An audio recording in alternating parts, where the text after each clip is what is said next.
thank you again for staying with us. It's the TMI Tuesday. Now, we'll go straight to our conversations on the road to 2019 general election. One major issue that has been trending and very audacious in recent time is the semi-controversy between the young and the old in the build-up to 2019.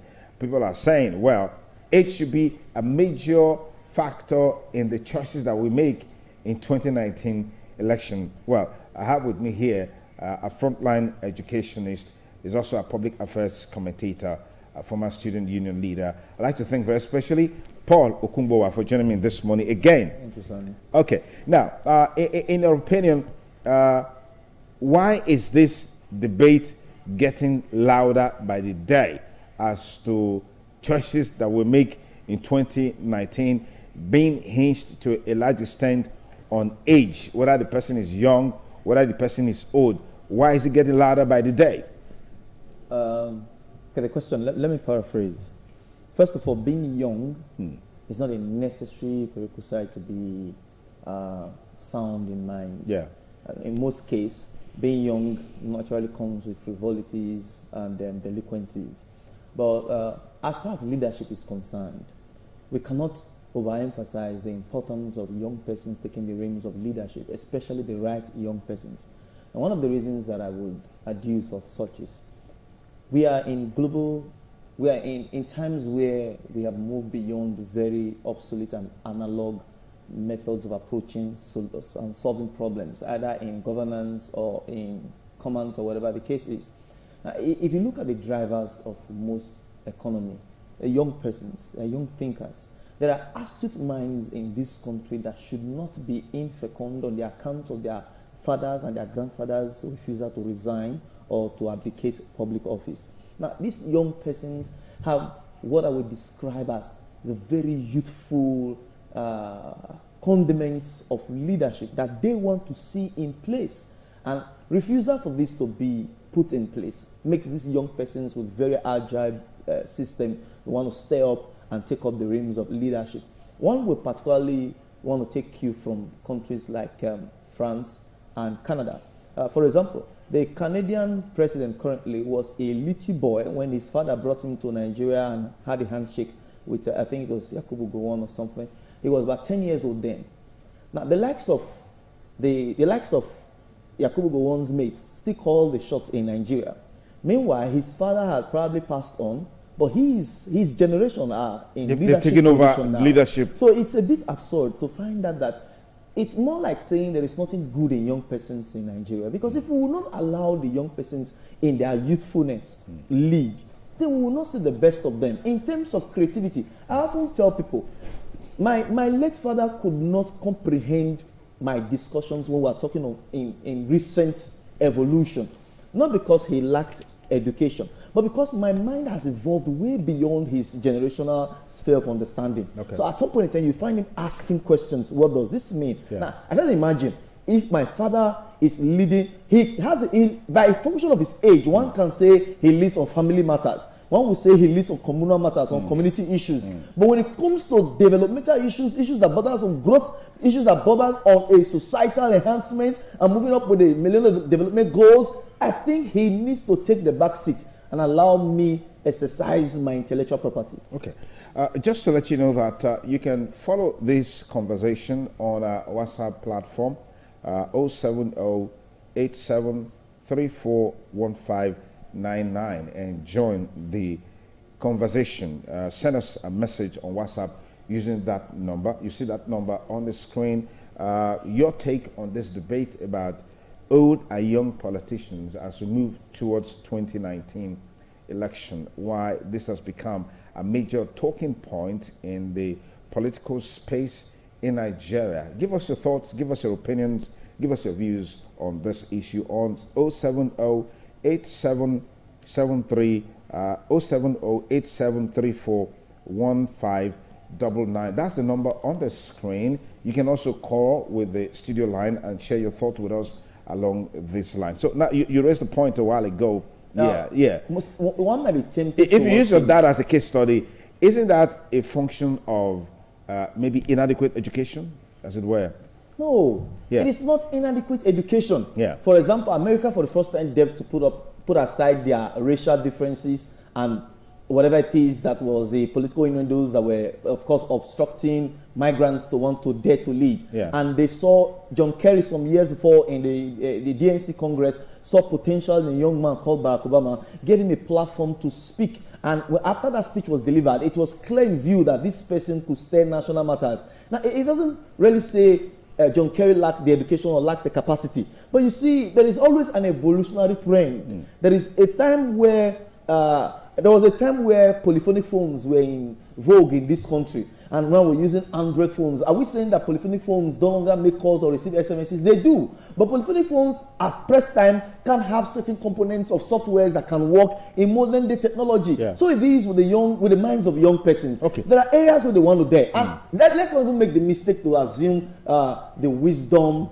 in being elderly. Yeah. I would like to just trample on that by saying, is there any way you can compare the wisdom of Solomon to the age of Methuselah? It's got nothing to do with how old or how young those two persons were in quote. But in leadership, one must learn to try new waters. You'll be amazed. You'll be very amazed. Like, for example, if these young persons are given the opportunity to lead, and young persons begin to feel like we can occupy electoral spaces, governmental spaces, something in one small boy in obscurity will begin to brew. Now, these young persons have a natural tendency to be very inordinate with ideas and try to want to be erratic with ideas. Whether it is positive or negative, but let's harness the positive part of it. Now, you'll be shocked that a younger person in leadership or a Y2K compliant person in leadership, who perhaps is most likely untainted, will bring in some real changes, which are at first components of the people themselves that they're leading. Because one must look inwards, human capital development.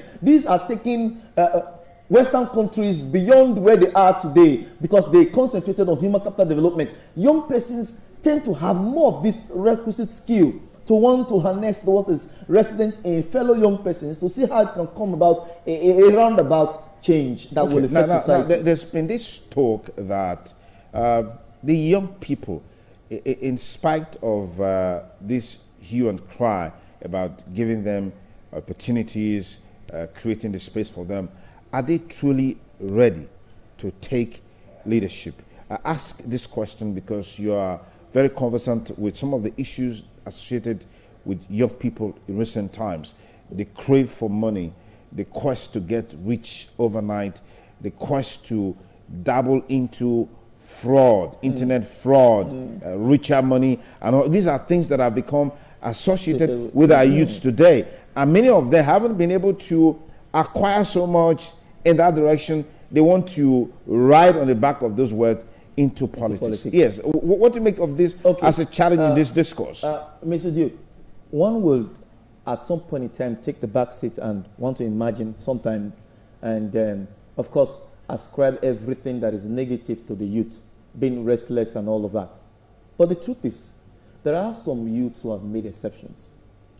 It's likened to that saying that if you want something kept and you want it in safety, give it to the criminal to go keep, because he knows how to hide it from fellow criminals. Now give the young person a space to address young people's issue. He's just closer to them. He thinks like them. He behaves like them.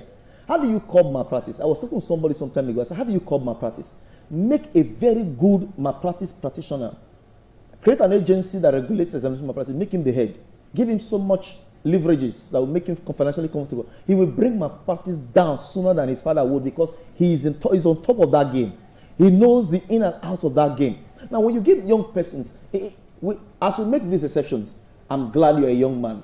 You have made exception. There are some persons of your age category who are young and completely stupid, probably still smoking igbo this morning in their communities and probably have like 2 or 3 children with 5 different women and don't even give a rat ass what those children's life is going to translate to. But that doesn't mean your likes don't exist. That doesn't mean your likes cannot address the issues of such persons, because it will take your like to approach such person. Because even in judgment, God will use, when you say there was so much sin in America, that's why I couldn't make heaven. I think God will bring a Christian from America as a model to checkmate whatever it is you have to say. So among the young persons, there are those of us who have made exceptions. Now, the system itself, which is built on corruption and built on fraud, must have really become infectious to the extent where you now have the crave for money. our fathers are not the one calling the shots in every parastatal today. Why are they not asking these young boys, how did you get money to buy this car?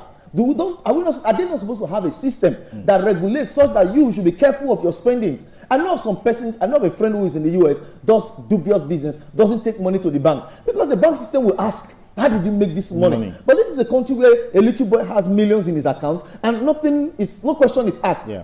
His community celebrates him, and of course he dares to run for public office and shares money about. How did it come about? This same money that he is spending. Our fathers and our grandfathers are the one calling the shot currently. Have they addressed that? No. Refusal to address that have given impetus to more of these young persons to keep brewing the corners of the streets. And look at the police in the streets. When they stop vehicles to check, ask, what are they checking? Are they checking for arms in the vehicle, or looking at the countenance or the demeanor of the person driving the vehicle, or how dressed the person is? If the person has rugged hair, has tattoo, possibly it's going to be a Yahoo boy, park, and they begin to ask questions and begin to say, okay, settle and settle. The system itself has corrupted these young persons, made them feel like they can continue, while it has also, in true sense, shredded the opportunities of the immaculate young persons and also reduced them to nothing because nobody cares. Nobody gives them attention. You see, young persons, a boy came to me yesterday in my office at Ugbo. He was discussing how to put a campaign on pornography and how pornography is affecting young persons. That's a young boy. He's not smoking Igbo in the street. He's not consuming pornography as his mates will be consuming. He's trying to fight pornography.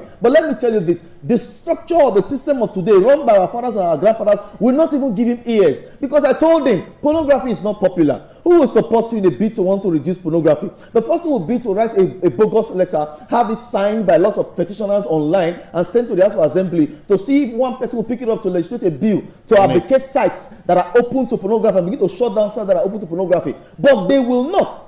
At some point in time, I even told you of how some lecturers resisted dress code. Elderly persons, elderly rascals who have both money and the political power are calling the shots. And as such, they've refused to mentor young persons who also have the requisite skill to call the shots and take the reins of leadership. Okay. If they have that, it will be a case of mentoring. There'll be young persons following suit. I mean, why should I go steal or perpetuating fraud when I know that if I buy that desired vehicle, I can't drive it to the streets of Nigeria?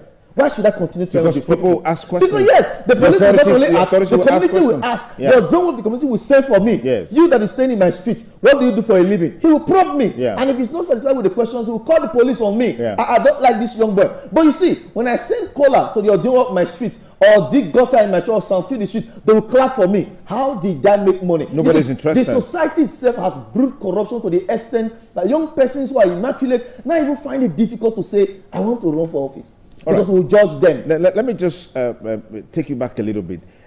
Some years ago, high institutions were a veritable platform for young politicians to be nurtured, brewed, groomed, indoctrinated, raised, and prepared for the task ahead. What has happened to that structure? Our fathers and our grandfathers' generation has happened to that structure. Currently, the vice chancellors of schools and administrative staffs of schools decide on who wants to become union leaders. You go apply that, you go pick up the form that you want to lead because you know you want to lead. You think you can lead. And the next thing you are ascribed a courtesy for no reason, and the security department pushes you out because the school is not okay with you. Of course, they perceive that you're a radical with redirection. And of course, they know that you will make the school a bit disturbed if they come up with obnoxious policies, and they know you will resist it. So the structure of our fathers and our grandfathers itself has killed leadership incubating system in a tertiary institution. That is not to say that the young persons themselves have also not been corrupted by self-aggrandizement or inclination towards affluence and life. I mean, being youthful, the system, it's all that is required to tame your SSC, because being youthful is actually being youthful. Your affinities are boundless. So if you have negative affinities, there should be a corresponding positive affinities where these young persons can hitherto gravitate towards to, or make the decisions to be damned. So the system that ought to be brewing young leadership, young structures of leadership, destroys it. In some universities in this country, in my process of NANS, I've discovered that some universities in this country, in their within the dean of students' office, they control the leadership of the student union. If you are not loyal, the language is lawyer. How are you going to be loyal? It means that you just have to pay deaf ear to some obnoxious policies. It means that you don't have to cough when your right is being trampled on. And how has that translated to brewing leadership? has that itself in itself encouraged the one before, the one that is to follow, to take cue from the one that was there before. Yeah. Because the one that was there before was trampled upon by his father's and his grandfather's generation. And of course, they decided to go by their way and also make some money along the line. So the other one that is going to come behind him is already going to toll that. If this process has been short-circuited to a large extent, this process of emergence of youthful leaders, particularly from the tertiary institution, what hope is there as far as this debate over young and old politicians is concerned? One would say, from protraction, we would have been fine-tuning excellent minds. Of course, you can't get it right with everybody or every young person. But one would have said, if you go to the history of this person when he was in leadership in this university, this person made some exceptional futures, this person resisted opposition, this person stood in the face of tyranny, and this person was not victimized. Because you can be immaculate, and in the end you succumb to these, because of course the first rule of life is survival. When your studentship is being threatened, being expelled, a lot of persons won't have the courage to want to continue. So one would naturally say, if the system had been ideal, trust me, you would have had one of these student union leaders whom perhaps you would have fingered in the process of this discussion that they did not lead according to. You would have had them told the path that is right. It takes the path of righteousness for people to want to assume righteousness. If there is no path to salvation, nobody wants to get saved. I mean, first of all, sin itself is alluring. How do you dare tell me that fornication is not alluring? It is. That is why fornication is getting preeminence. But you have to make a way that is exceptional. Somebody has to see that if I am not indulging in this, society and my family or my immediate class will value me for this. When there is no alternative, that becomes the only option.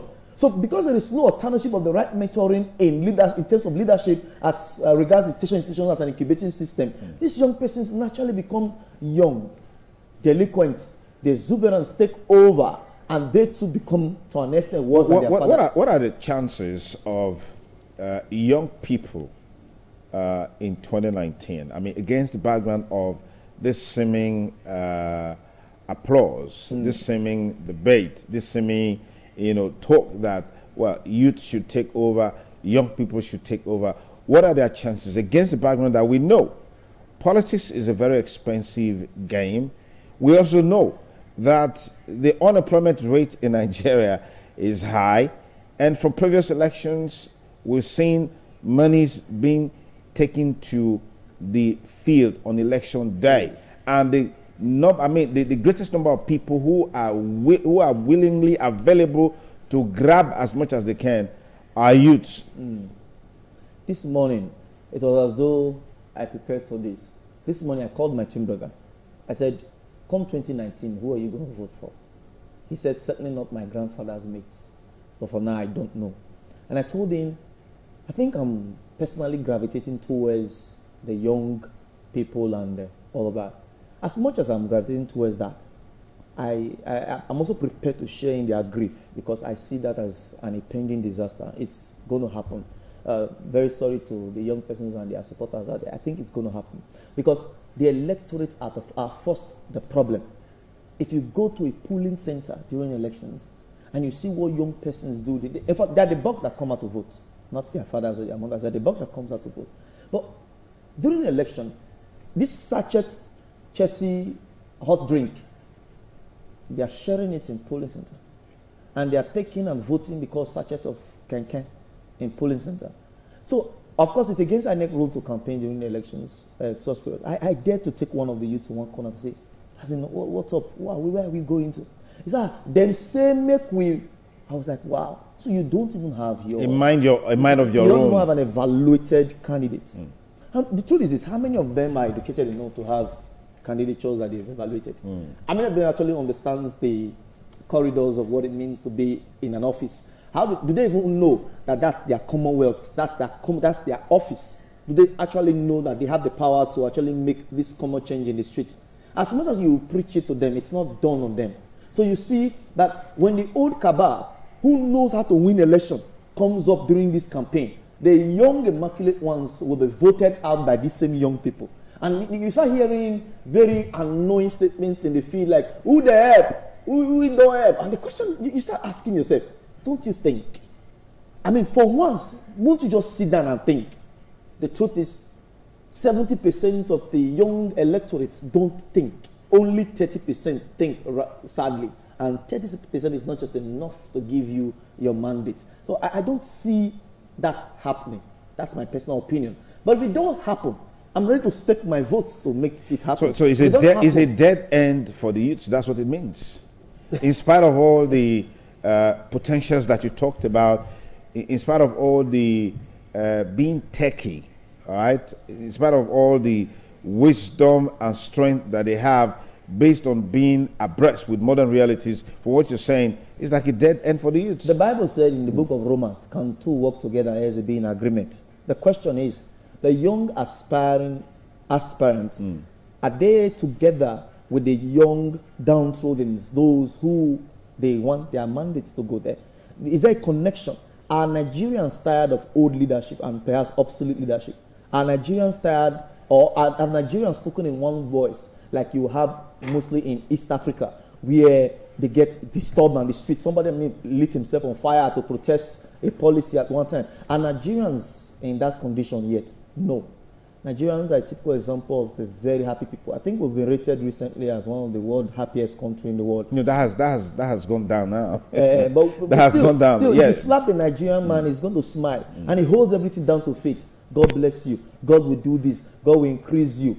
Everything goes to spiritual sycophancy. Meanwhile, there are progressing countries of the world who are not even Christians. We can have a list of them named out, where atheists are pioneering affairs. It all boils down to, first of all, the bigotry of religion is one problem in our selection process of leadership. And secondly, the level of awareness. I think that would take Nigerians another 20 years to be that firm and assertive in their knowledge of making decisions as far as it affects their electoral franchise. So I don't see that. I don't. It's not like I wish the Nigerian youth doom in the coming election. I'll put my vote behind any young person. If the person is a father, I'll vote. Maybe 45 years old, 50 years old father, I'll vote. But if the person is a grandpa, I will not vote. I won't give my vote to a grandpa. Okay. If you just join us, it's TMI Tuesday, looking at the debate surrounding old and young politicians ahead of the 2019 election. We actually open our studio line. We'll also give you a WhatsApp number on the screen where you can send your contributions, your comments, your views, your opinions to, and so we can highlight them in the course of this discussion. If we have them already now, we can just go ahead and then run through them just for you to see what the feelings are, what the views are, what the opinions are as it relates to this debate on old and young politician. Now, I got this one. It is from Wales. Wales is from Ugbo. Wales says, we like to lay blames in Nigeria. The young persons in Nigeria should learn to stand up and make moves to get leadership positions. We can't wait on our backside waiting for the older ones to relinquish power. I personally believe the younger generation isn't ready in Nigeria. This is coming from Wales, from Ugbo. Thanks, Wales, for the views that you shared. Good morning, Mr. Duke. I'm Kennedy Idemudia. My own take is that the older men should please give the youths a chance to make Nigeria a better place for us to stay. Okay, got your contribution there. We have this one.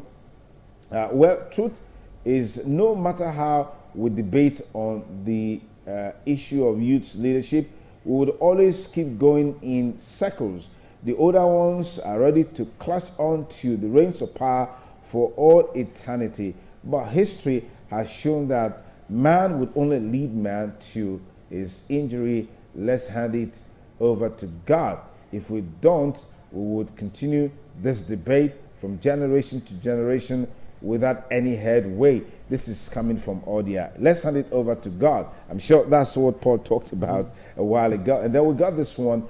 When the citizens of this country, most especially youths, if their mind is not sound, they will remain dominant. They will remain dormant and not wake up to responsibility. This country cannot be like this in other country without seeing nationwide protests, or our constitution is a bad omen. Well, we're not calling for protests. There's no need for that. But I'm sure there's a better way we can put our views forward. From Apostle Peter Eromusali, I support what's been discussed.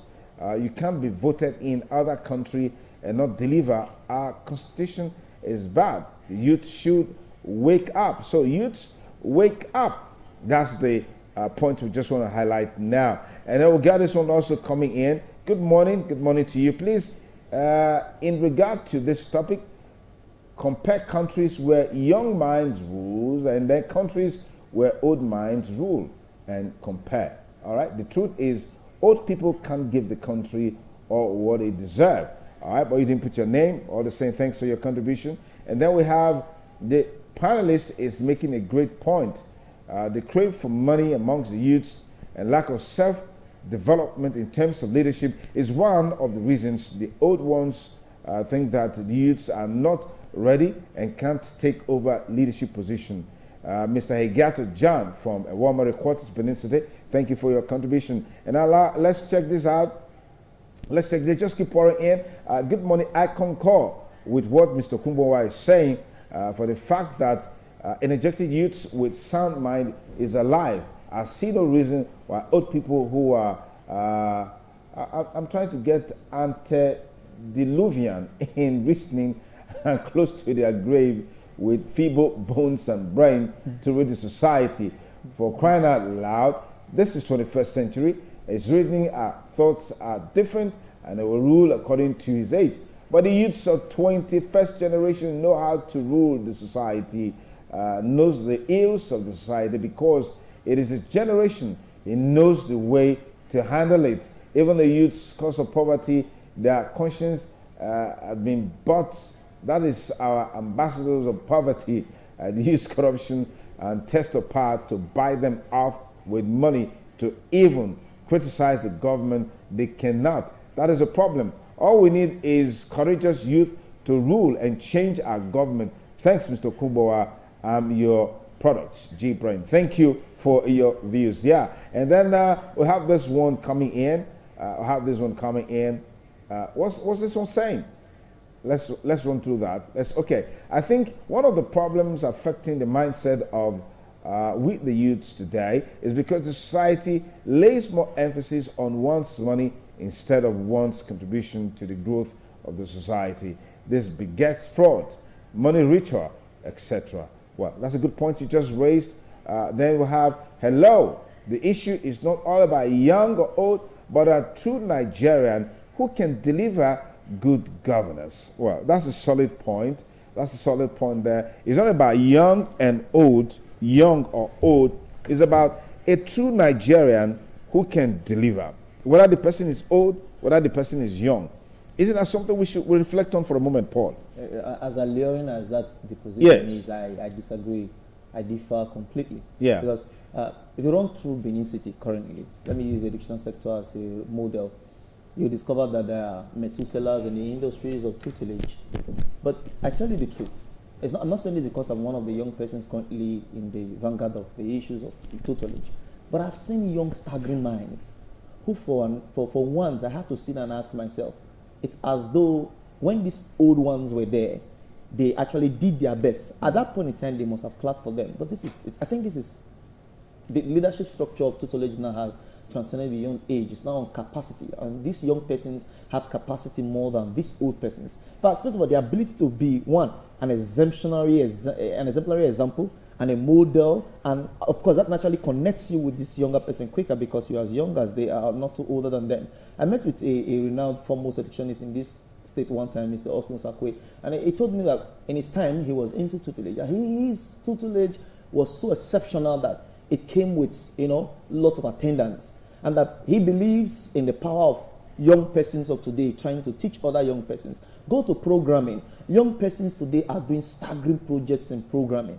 Ask the obsolete programmers. They'll tell you, oh, they're no longer using Fortran or Pascal. It's like these young persons have run with new models and all. These young persons are developing new models. Go to medicine. You find young doctors using exceptional skill to solve medical problems. As much as we agree that the wisdom of the elderly doctors of course, in that particular field, it's not to be debunked. But one must also give attention to these young minds who are coming up to say, hey, let's practice medicine this way. Can't we make medicine much more lucid than it used to be? Can we bring medicine to people's taps and their phones? Young persons are creating medical tabs that can connect you immediately with your doctor, do diagnostics online, and send pictures or videos to your doctors without them to meet doctors. These are young minds thinking. Young persons are creating music. Before now, the old musicians typically go to take the band, the drum, and all that. As wonderful as those are, that's actually what makes you the musician. Yeah. You need to play strings and all of that. But these young guys go to the studio, make beats, put these sounds together that you would have taken energy and time to do. It's all creativity as well. Yeah. But these guys just found an easier way to make it much more creative. So when we're talking about young persons, when we say it is not about young or old, it is about a conscientious Nigerian who can take Nigeria to El Dorado. Let's not forget that however conscientious that Nigerian is, it takes capacity first for him to move Nigeria to that promised land. So if he has old capacity, we cannot put old capacity in a new realm. It won't work. It won't work. It has to be an untainted, conscientious Nigerian who is young and articulate and vibrant and has a mental and cerebral requisite skill, of course untainted, to pilot the affairs of Nigeria. While his father's mates who have equivalent wisdom steer him with advice. They can contribute advice. He can have an advisory panel that is full of his grandfathers and his father, because of course they can tell him, see what we did in our time. Yeah. And of course he has another young panel who will tell him, okay, let's marry what they did in their time with what we're about to do in our time. Yeah. We'll be getting a new way of doing things. We'll be getting results sooner or quicker. Okay. You tell somebody, okay, let's make examination internet based. Let's make it software based. Let me use that language. I tell you, before JAM adopted CBT, the old skeptical minds in JAM who couldn't see beyond just tapping and writing must have, of course, tried to disabuse the process with very contaminating statements like, these young persons are very good with computer. They'll hack this thing, they'll copy it, they'll hack it and copy it. But how about building software walls on the internet that could also protect that? Yeah. Because when you do that, you are protecting the property and you're, of course, bringing knowledge to a much more developed front. Yeah. So if we keep going with old advice, Yeah. like for example, I tell somebody there are some issues, I don't consult my mother. And not because I don't trust her wisdom, because she's a very fearful person. If I tell my mother that I want to travel to Lagos today, she will call me before I enter the bus. She will call me when I'm inside the bus. By 12, if I don't pick my call, let's assume I fall asleep in the bus, she's worried. And I don't want to be a problem to her, so I don't tell her when I want to travel. Yeah. When I travel, I get there, I'm not calling you from Benin, I'm calling you from, how was the journey? Fine. When are you coming back? I don't know yet, but I'll call you. When I get home, I'm at home or I'm back. It's trying to find a way around her skepticism. Yeah. So why don't we find a way around our old people and their skepticism that young persons cannot lead? Okay, now going forward, 2019 is already here. What, in your opinion, should be the disposition of youth towards 2019 in terms of participation, either as electorate or presenting themselves for elective position? What should be that disposition? This morning on the social media, I think you reported it on one of your daily news. Shaite men and all that, of course, besiege the streets of Abuja. Yes. I want young persons to do that in the next coming election, not with violence, but to come out in the streets to say, we're not voting grandpas. We are voting this guy because he can make me the next software developer. Okay. He can project my software, he can project my knowledge beyond the obsolete. Of course, he's young. Let's just try him. Let's see what the young guy will do. I want them to come to that condition where they just, for once in their life, decide, let me empower a young person. Let me see what the young person can do. I mean, from 1960, history of Nigeria has been credited to these old men who are sort of rotating offices, changing uniforms to a native wear. Let us try a new generation. He or she doesn't have to have a political base. He or she doesn't need to have a political background. But if we can speak one voice to say, let us push headsmen and their killing off our farms, then we should imbibe same culture to say, let us push our fathers back to their retirement home. The labor of our heroes shall not be in vain. Thank you very much, Daddy. Go and sit and watch me. Let us do that. Okay, let's check out the more messages on our WhatsApp platform 07087341599. Let's see more of those messages coming up as we call it a wrap on this segment of our conversation on TMI Tuesday. My name is Macaulay Aloja. The truth is that we need the young generation to bring transformation to our country. Thank you, Macaulay. The citizens of this country love money a lot. No money, no election. They can't do anything to win election, and the young are not ready yet. This is hashtag Usagi Godfrey Onigo. Okay, got your contribution. And let's check this one out. Oshakbeme Festus, you were with us yesterday, also on this platform. In my opinion, the young generation should be given the opportunities to take over power. The older generation obviously has failed us, in spite the fact that most young persons are craving for monies doesn't mean that there are no exceptions. My question is, how can a young person get found to campaign and win election? Big question, big question. So we have this one. Good morning, sir. Please, we need youths to run this country. From Temperance. Mr. Kumbawa, please run for government and we will vote for you. Anyway, I'm sure the time will come. More messages are coming in. This is pretty long, but what is this saying? I'm impressed knowing that people are concerned about youth. In Nigeria, where I'm from, youths are seen as opposition for saying the truth. Elders deliberately oppress the youth and take away our ideas and initiatives because they are financially powerful than us. Matching the youth's education and awareness campaign with action like sponsorship for political positions will go a long way to help out. Nice work, I must commend. Adinka Kende, thank you for your contribution and accomplisher you added as well. Okay, we got this one. Mr. Duke, the Nigerian state needs a political revolution through youthful effort. Otherwise, it will be impossible for youths to rule. The political space is too expensive for youths to succeed politically in terms of money. Okay, we got this one as well.